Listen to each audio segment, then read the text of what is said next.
Bismillahirrahmanirrahim. Assalamualaikum warahmatullahi wabarakatuh.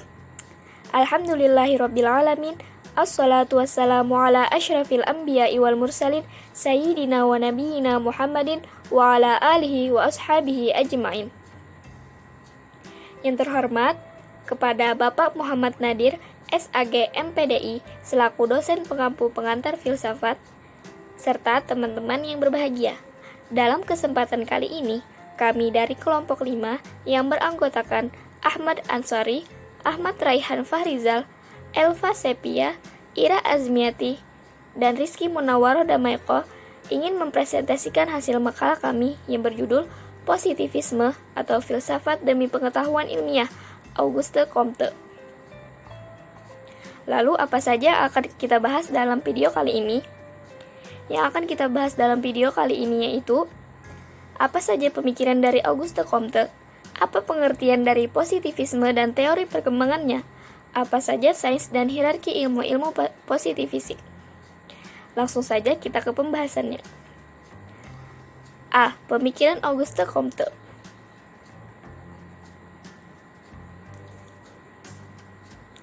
Auguste Comte telah menampilkan ajaran yang sangat terkenal, yaitu apa yang disebut hukum 3 tahap.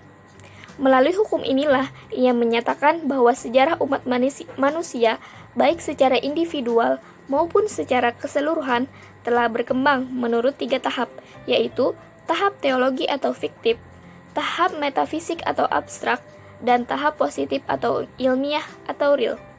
Secara eksplisit pula ia tekankan bahwa istilah positif yang ia jadikan nama bagian aliran filsafat yang bentuknya sebagai sesuatu yang nyata, pasti, jelas, bermanfaat, serta sebagai lawan dari sesuatu yang negatif.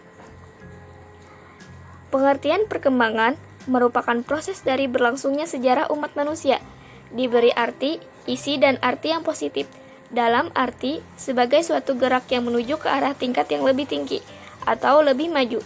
Baginya, perkembangan merupakan penjabaran segala sesuatu sampai pada objeknya yang tidak personal, melalui pemahaman pelajaran tentang hukum 3 tahap.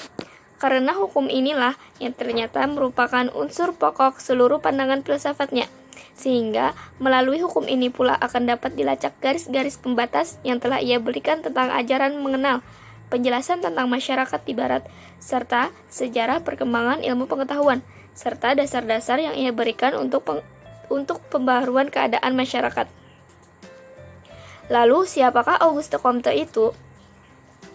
Auguste Comte atau nama lengkapnya Isidore Auguste Marie François Xavier Comte adalah tokoh aliran positivisme. Pendapat aliran ini adalah indera amatlah penting dalam memperoleh pengetahuan, tetapi harus dipertajam dengan alat bantu dan diperkuat dengan eksperimen, karena kekurangan indrawi dapat dikoreksi dengan eksperimen. B. Positivisme. Filsafat positivisme diturunkan dari kata positif. Filsafat ini berpangkal dari apa yang telah diketahui, yang faktual, yang positif. Segala uraian dan persoalan di luar apa yang ada sebagai fakta atau kenyataan dikesampingkan. Artinya, yang dijadikan sumber pengetahuan adalah hal-hal atau gejala yang tampak. Segala fakta yang menyajikan diri kepada kita sebagai penampakan atau gejala, kita terima seperti apa adanya. Setelah itu, kita berusaha untuk mengatur fakta-fakta tadi menurut hukum tertentu. Akhirnya, dengan berpangkal kepada hukum-hukum yang telah ditemukan tadi, kita mencoba melihat ke masa depan, apa yang akan tampak sebagai gejala dan menyesuaikannya dengan dirinya. Pada dasarnya, positivisme bukanlah suatu aliran yang khas berdiri sendiri. Ia menyempurnakan empirisme dan rasionalisme. Dengan kata lain, ia menyempurnakan metode ilmiah dengan memasukkan perlunya eksperimen dan ukuran-ukuran. Positivisme mengajarkan bahwa kebenaran ialah yang logis, adalah bukti empiris yang terukur. Terukur inilah sumbangan penting positivisme. Misalnya, hal panas. Positivisme mengatakan bahwa air mendidih adalah 100 derajat Celcius, besi mendidih 1000 derajat Celcius, dan yang lainnya misalnya tentang ukuran meter, ton, dan seterusnya. Ukuran-ukuran tadi adalah operasional, kuantitatif, dan tidak memungkinkan perbedaan pendapat. Intinya, positivisme tidak hanya menggunakan metode rasionalisme atau empirisme saja, tapi menggabungkan keduanya dengan cara melihat gejala yang fakta dan nampak, lalu merasionalisasikannya dengan mencoba meramalkan gejala yang akan terjadi setelahnya. Untuk penjelasan selanjutnya akan diteruskan oleh teman saya. C. Teori perkembangan positivisme. Filsafat positivistik Comte tampil dalam studinya tentang sejarah perkembangan alam pikir manusia. Matematika bukan ilmu, melainkan alat berpikir logis.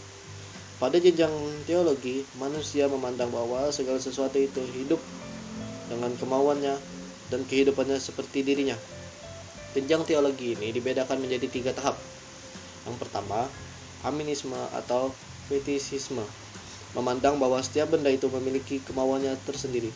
Yang kedua, politisme, memandang sejumlah dewa memiliki menampilkan kemauannya pada sejumlah objek. Yang ketiga, monoteisme, memandang bahwa ada satu Tuhan yang menampilkan kemauannya pada beragam objek. D. Sains dan hierarki ilmu positifistik. Kata sains berasal dari bahasa Latin scientia, yang berarti pengetahuan. Sains adalah cara ilmu pengetahuan yang didapatkan dengan menggunakan metode tertentu. Sains dengan definisi di atas seringkali disebut dengan sains murni. Untuk membedakannya dengan sains terapan, yang merupakan aplikasi sains yang ditunjukkan untuk memenuhi kebutuhan manusia. Ilmu sains biasanya diklarifikasikan menjadi 2, yaitu sains natural atau ilmu pengetahuan alam dan sains sosial, social science atau ilmu pengetahuan sosial. Susunan sesuai dengan hierarki sains itu adalah sebagai berikut. Yang pertama, matematika adalah sains universal karena dapat diterapkan untuk semua hal. Yang kedua, astronomi yang didasarkan pada matematika diterapkan pada semua benda fisik di angkasa.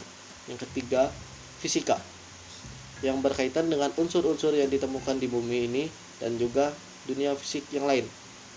Yang keempat, kimia yang lingkupnya lebih terbatas tetapi dapat diterapkan pada area yang sama dengan fisika. Yang kelima, biologi yang menyelidiki dengan makhluk hidup.